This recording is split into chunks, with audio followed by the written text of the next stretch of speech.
Personal story segment tonight on the Radio Factor. Today I opine that every time another left-wing zealot attacks Governor Palin personally, John McCain gets another vote. And the attacks just keep on coming.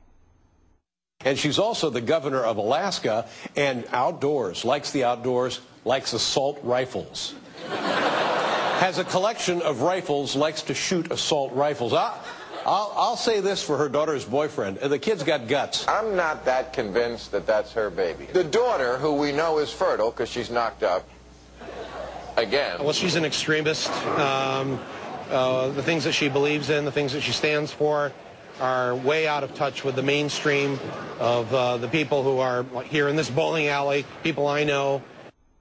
Michael Moore calling someone else an extremist. Joining us now from Philadelphia, Fox News analyst and Obama supporter, Dr. Mark Lamont Hill. Now, do you agree with me that every time these pinheads attack her, McCain's poll numbers go up? In the USA Gallup poll today, McCain's up by 10. And it ain't because of McCain, Doctor. Go. Well, it's definitely not because of McCain. I mean, I think there's a few things, though. There's the bounce you get from a convention, and you get the fact that, you know, the religious right has closed ranks around Sarah Palin. Conservatives in general have fallen in love with her. She's a darling of the nation right now, and I think that's helped the polls go up. But to be sure, part of the reason why people are closing ranks around her is because people are attacking her. Now, I don't think that, you know, Dave Letterman or even Michael Moore are attacking her. I think they're having fun or offering critique. But when you start saying that the baby's not hers, or you start saying, well, she didn't write her speech, when almost no one writes their speech, now I think it's a silly attack that actually is undermining your own project. And I think the Democrats are wrong to do that. You know, I think that the Obama campaign, I have no evidence, but they're very smart. The Obama campaign is very smart, are actually calling people and saying, hey, knock it off. Knock it off. We're not going to win. Exactly. You know, it's almost like Reverend Wright. Every time Reverend Wright opened his mouth, Obama lost a few votes. Every time people try to attack Palin, McCain gets a few. Now, Obama doesn't lose, but McCain gets. Now, the climate remains very, very hostile in this country. Would you not agree? Oh, absolutely. It's absolutely hostile. It's hostile along racial lines and also along gender lines. And I think that's important when we talk about Sarah Palin. Why along gender lines is it so hostile?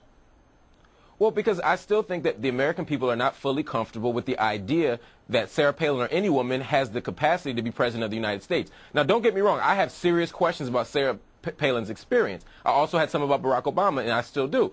But nevertheless, many of the issues that are being raised about Sarah Palin would never be raised about a man. People say, well, she has 5 children. Well, lots of presidents have 5 children. People say that, well, you know, she had a child who's having a baby at 17 years old. Well, if we looked at all the family problems that presidents had or any politician had, most people would be disqualified. Again, there's plenty of reason not to like Sarah Palin, and I don't think she would be an effective leader, but I think the attacks on her are unfair and they're uncalled for, and many of them are just downright sexist. Why don't you think she'd be an effective leader then?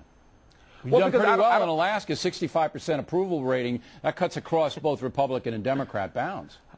No, I mean, approval ratings are great, and I simply don't agree with her policy. All right, that's different than being a good leader, because it looks like Governor Palin in Alaska, if you just take that, and that's what her job is, imposed a windfall profits tax on oil companies, was able to get the oil companies to agree to it, then distributed the money to the folks, which is a lot better than taking it from me and you. Well, you're starting to earn some big bucks now.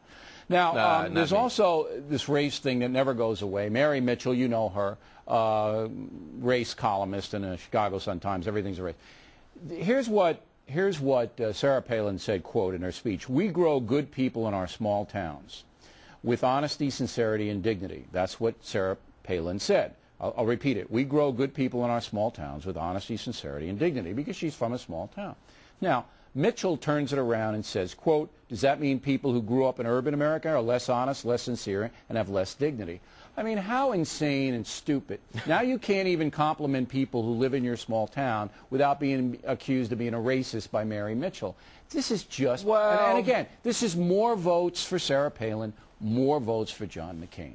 Well, I think it's a strategic mistake to do that. I do agree with you on that. And I don't think that Sarah Palin was making a racial comment. I do think, however, what she was doing was making an us versus them argument. Us being the small-town, everyday Americans, them being the elitist, cosmopolitan. The media. She was, them again, was the that's media. Another us. Yeah, not urban dwellers, not city folk. Yeah, we're agreeing on that point, but my point is that there's an us versus them that's being evoked in that speech. Rich people versus poor people, small towners versus big towners. If you read Mitchell's column in the Chicago paper, you'd never know that. She was trying to make it out to be, oh, she looks down on people in the urban areas, which is bull. I only have a minute. Barack Obama interview, what do you think so far? It's lively, if nothing else. I mean, I was excited to hear Barack finally have the opportunity to explain his stance on taxes, to explain his stance on foreign policy. I can't wait to hear him talk about the Jeremiah Wright thing, because that's one point where Barack and I just simply don't agree.